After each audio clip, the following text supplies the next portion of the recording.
Tilea's Troubles, Part 66. The Movement of Mercenaries. The End of Spring, 2403. Part 1. Carac Borgo.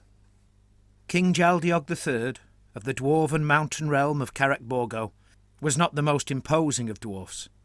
His beard looked the part, the very essence of a royal chin ornament, being suitably grey and cultivated to a width almost twice that of his head. Not that his head was small, but a size perfectly satisfactory for dwarven royalty. In particular, his nose could very much hold its own, a proboscis to be proud of, which indeed he was. It was the rest of him that let things down, for he was almost as short as a full-grown dwarf can be, if such backwards reasoning makes any sense, making his nearest attendant, his chancellor, Obor Darkforge, seem quite massive in comparison.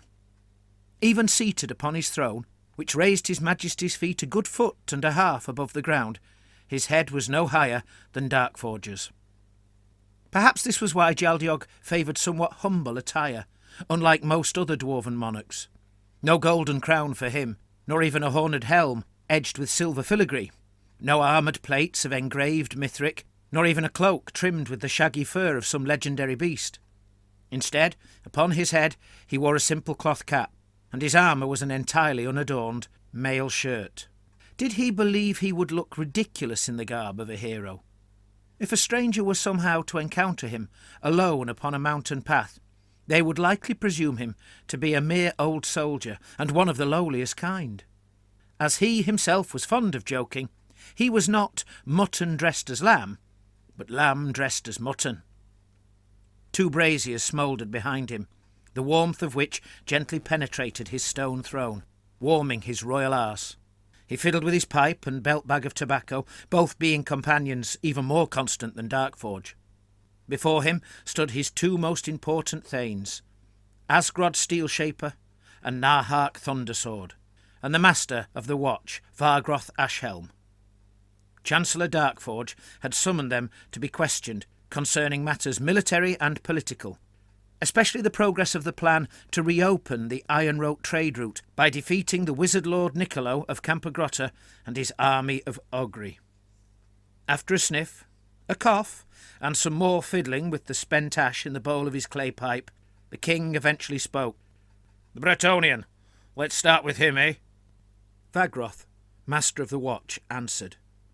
"My liege, word has come concerning the force he commands. As you yourself suspected, it is not impressive."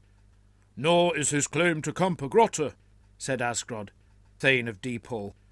"True," said the king. "But if the king of Bretonnia has given his blessing, that lends respect to his name in the realms of men. I won't go to all this effort only to have the humans entangled in a civil war afterwards. As long as he's a legitimate contender, I'm happy to have him as an ally." "The Revolan way has always been that might is right," said Vargroth. "They fought tourneys to decide upon a new lord. Baron Garoy is not what anyone would call mighty." The king gave a sound, half snort, half laugh, dropping some of the tobacco he had been stuffing into his pipe. "He doesn't have to be mighty. Not if there's no one else to fight the tourney. No one of consequence. No one of noble enough blood. Once Revola is taken, he'll rule long enough to make us start putting things back the way they were. That's all we need."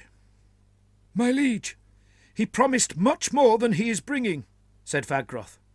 "He has merely a handful of mounted men-at-arms, the rest of his company being footmen, mainly archers and spearmen, mercenary villains they call Brabanzon. He has used what we gave him to hire inferior soldiers, no doubt cheaply." "We do not need him to bring a big army. Remember, we have hired our own mercenaries, and in considerable numbers." "As Garoy used our gold to hire the Brabanzon," said Chancellor Darkforge, "then we have effectively paid for those too." "Lucky we can afford it, then," joked the king. "I say the more the merrier. Numbers never hurt in war."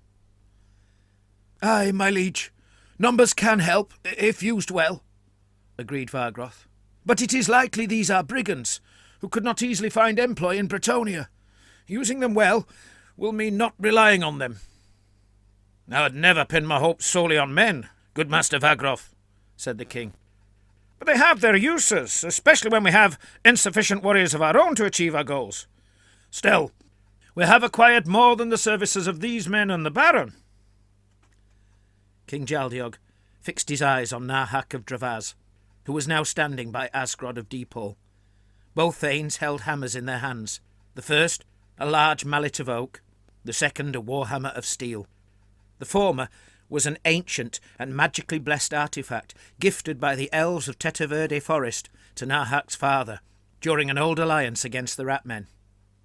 It had no runes inscribed on it, nor a scrap of iron, steel, or even brass about it, yet it could break stone, and had once killed 3 goblins in one swing.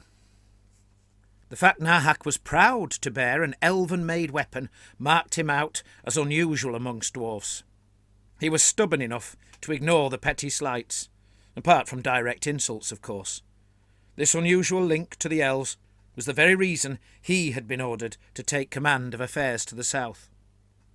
"What news, Nahak, of the Compagnia del Sole?" asked the king. "Are they bringing what they promised?" "They have crossed the sea," answered the thane, "and landed all that was promised, perhaps even more. The crossing was not easy, for the ship's captains are somewhat reluctant to venture into those waters, what with the war against the Zangrunas Duchess and more sightings of Thagaraki vessels." "Whisht, Nahak," ordered the king. "Have enough to think about with the Ogre. One problem at a time, eh? Starting with that closest to home. We can contend with the undead abominations and the scuttling filth later." The king seemed to have forgotten his pipe, for he did not light it. "Will the mercenaries reach Campagrotta before Asger returns?" he asked. "They are on the march, intending to go by way of Scorchio," said Thane Nahak. "I know not how they intend to get past the Zagranaz's forces. I suggested they use the same way Bouldergots used when travelling south, for he seemed to avoid entanglement with the undead." "Ah," said Darkforge, "but that might be because of an alliance between the Zangranaz Duchess and Bouldergot's master, the wizard Lord Nicolo. I've heard such is whispered in Tilea." "Well, the route will keep the company some distance from Abino," continued Nahak. "Granted, it will take them longer to skirt sufficiently wide, but I think it possible they can reach Campagrotta unmolested. My own rangers report it is very quiet along the Terrano and the Bellagio, and both rivers are low for the time of year. Teteverde is quiet too. I suggested to the rangers that they might lead the army through the forest, as there is an ancient path from where the Bellagio bends north up to Terrano Keep." "Well and good," said the king. "But I ask again, will they get to Campagrotta before Asger Bouldergots?" Nahak hesitated, so it was Thane Asgrod who answered. "No one can promise that, my liege. The news from the south is confused. The Ogre appear to be almost everywhere, and the Zagranaz everywhere else. But by your leave, my liege, might I suggest that perhaps the mercenaries do not need to beat Bouldergots in the race? From all the reports, it seems the Ogre have rampaged far and wide, burning a wide swathe of destruction upon their... what was the word Barangaro used? Chevauché, aye. Bouldergots has done this without reinforcements from Campagrotta. If any such had left the city, our rangers would have seen them. And the Ogre are not exactly quiet, nor sneaky. Bouldergots has fought several battles, no doubt enriching himself considerably in the process. But each time he fought, his force must surely have dwindled. It is reported his hireling, Mangler, is dead, and both Ogre armies have been severely mauled. Not even a single Ogre has come through the Appuccini passes to reinforce them. Between our own warriors, the Condottieri Mazzolini's soldiers, and whatever Barangaro brings, I'm sure we can defeat whatever force he limps back with. And if... "Ah!" interrupted the king, prompting Asgrod to fall silent. "Yet is it certain we can defeat both him and the forces his master Lord Nicolo has at Campagrotta, which is why I'm asking whether the Compagnia can get to Campagrotta before Bouldergots." At first no one spoke, and the king took the opportunity to put his pipe into his mouth, having forgotten it was not yet lit. "Can we not destroy them piecemeal, my liege?" asked Asgrod. "Aye, likely so," said the king somewhat nonchalantly. "That means we must ensure they do not join forces." He held his hand to his mouth as if pondering, but also perhaps signalling that the others should remain silent as he did so. "Best then that the mercenaries intercept Bouldergot's army before he gets home. We should defeat him first, at some remove from Campagrotta. For if instead we besiege the city, and that work becomes protracted, it could give bloody Boldergots all the time he needs to return. And then we'd face them all, front and rear. I say defeat Boldergots first, and then we shall have all the time we need to take the city." There was nodding and a murmur of agreement from all those gathered. The king took the opportunity to rummage for more tobacco from his pouch and to further pack his pipe's voluminous bowl. He may have been small for a dwarf, but he made up for it by doing nothing by halves. When he slept several hours longer than most. When he ate, he feasted upon sufficient to satisfy two. When he smoked, he liked to send fumes curling into every nook and cranny of the hall. At last, Darkforge noticed what the king was doing and stepped up to take the pipe to the brazier. Meanwhile, the king leaned forwards upon his throne to address his master of the watch, asking, "Besides those he has at Campagrotta, what forces does Lord Niccolo have elsewhere?" "Nothing much, my liege," said Vargroth, "and that only in Rivola." "Are you certain?" "Those few Rivolans who escaped into the mountains looking for safety told us there are very few Ogri at what remains of the city. My rangers report that the Ogri ate almost everything, man and beast, and stole all else of worth." The king was nodding. "Which would be why there's little in the way of forces there. Why bother to garrison in strength if there's nothing left to guard?" "It's not entirely abandoned," said Vargroth. "I reckon they left a company or two simply to keep an eye on the Nouvelanc Pass." "Didn't they destroy the fortress at Marato?" asked the king. "They did, my liege, so now they garrison Rivola instead. I have warned Baron Garoy and ordered my rangers to bring him another way. It should be easy enough in summer. They could probably defeat what few Ogri there are there, but then we would most likely lose the element of surprise." Again the hall fell quiet, as King Jaldiog drank in the first pull of smoke from his pipe. Having released a pleasantly coiled cloud, he asked, "If there is an alliance between the Zanganaz Duchess and Lord Niccolo, then might Boldergots be reinforced on his return journey? Perhaps the wizard lord will call upon his allies to relieve him of our siege." "My liege," said Darkforce, "would even he invite the likes of her foul followers into his realm?" Vargroth raised his hand and spoke. "Some say that Lord Niccolo is a Zanganaz himself, which is why he keeps so hidden, and why he has lived so long. If true, he would not forbear inviting such into his realm. Indeed, he might well have his own undead servants." "As far as we know," said Nahak, "the Ogri and the Zanganaz have not joined forces before. The reports of their alliance are but speculation, as well as the claims that he himself is undead." "Aye," added Vargroth, "that's true. His Ogri even fought against the Zanganaz Adolfo at Viadaza." "That may well have been trickery," offered Asgrod, "to lull their real enemies into a false sense of security, while they planned their great raid. If they had not been slaughtered during the uprising at Viadaza, they could have turned against their so-called allies, perhaps an act of assassination or treachery, at a crucial moment in battle." "We shall assume nothing," said the king, authoritatively, "and we shall act quickly. Our warriors must be ready to march as soon as the Bretonnian arrives. We will pass by Campagrotta to meet the mercenaries, and if we cannot get to them before encountering Boldergots, then we'll pincer the enemy between us. We shall deal with the city once the Ogri tyrant is defeated." There were eyes all around. Part 2. They were going the other way. As ever, they were riding a little ahead of the army, scouting out the intended route. Being the Compagnia's fastest troops, well mounted but lightly armoured, it was their job to act as outriders and scouts, and they had done so 100 times in Estalia. There, the journeys had often been sunlit rides through pastoral landscapes, to learn the lie of the land and keeping an eye out for the enemy. Here, however, back in their homeland, it was different. The raised villages were familiar enough, for such destruction was to be found anywhere a war was being fought, and there was no shortage of ruins, barely a plank of sawn timber that was not charred or shivered, nor any door still fitted properly upon its hinges. It was how they felt that was different. Back in Estalia, they were searching, unsurprisingly, for Estalians. Here, however, they were scouting the terrain for signs of brute ogres or the foul servants of vampires, the stuff of nightmares made real. Very different prospects compared to your average Estalian. The company's ensign, whose guidon bore the Compagnia del Sole's Myrmidian emblem, was up at the front with the sergeant, while the rest of the company rode loosely in pairs behind. Apart from the ruins, the land was otherwise green and pleasant, what with it being late spring, but eerily quiet, there having been no sound of birdsong or aught else for the last quarter of an hour. The quietness of the land seemed to pervade them. It was not a peaceful sort of feeling, but ominous, imbuing them with a growing sense of foreboding.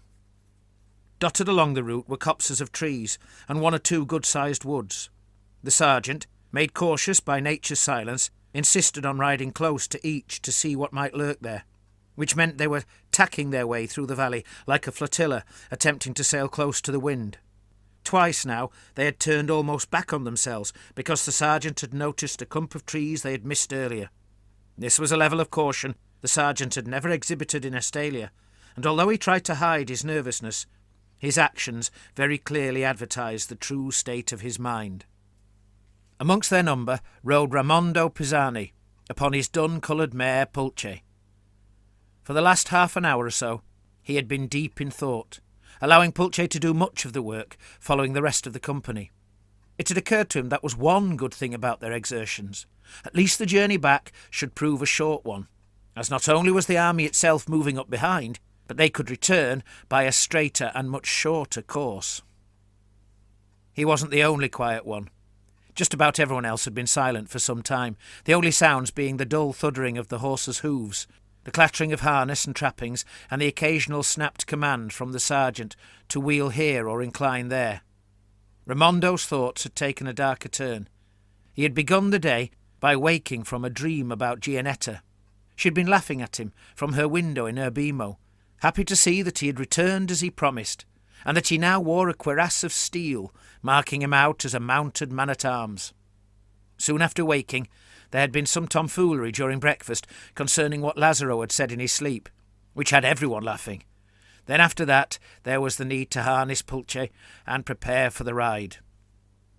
Almost as soon as they had left the sounds of the camp behind, the rest of the army being tardy in their preparations for the march, Ramondo's mind had begun its own journey.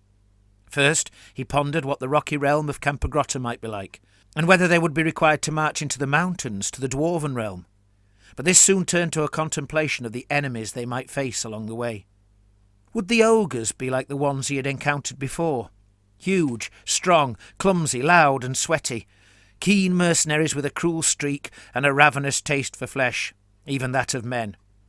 Or would they be more wild and crazy in battle, like the stories of the savage brutes from eastern lands? Then he wondered whether he would have to face the undead before even reaching the ogres. It seemed the Compagnia was attempting to stand well out from Viadazza and Urbino, taking the more direct route to Campagrotta, one without roads, or even, for some of the way, paths.